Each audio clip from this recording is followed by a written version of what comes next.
महायुतीकडून ठाणे आणि कल्याणमधले उमेदवार जाहीर करण्यात आलेत।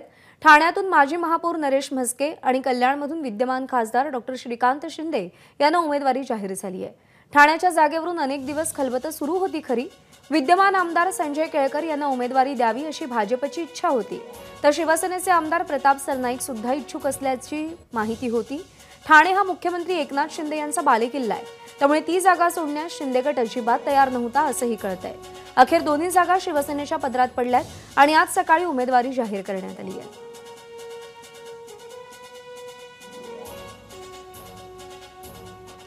दरम्यान उमेदवारी जाहीर झाल्यानंतर नरेश म्हस्के आणि डॉक्टर श्रीकांत शिंदे यांनी काय प्रतिक्रिया दिली आहे पाहूया।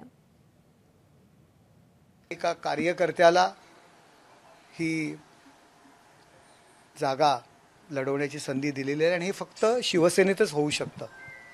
सर्वसामान्य कार्यकर्त्याला समाजामध्ये काम करण्याची प्रेरणा या उदाहरणामुळे नक्कीच मिळेल।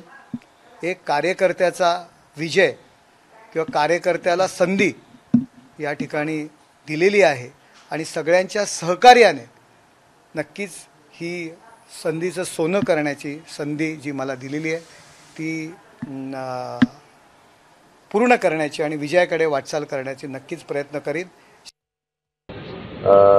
हा पूर्ण जिल्हा जो आहे हा हिंदुहृदय सम्राट बाळासाहेब ठाकरे आणि धर्मवीर आनंद दिघे साहेबांच्या विचारांना मानणारा जो आहे हा जिल्हा आहे आणि या जिल्ह्यातील ज्या ह्या दोन जागा गेले अनेक वर्ष इथे युतीचाच उमेदवार जो आहे तो निवडून येतो आणि ह्या दोन्ही जागा ज्या आहेत मोठ्या फरकाने बहुमताने ज्या आहेत त्या निवडून येतील असा विश्वास या ठिकाणी व्यक्त करतो मी।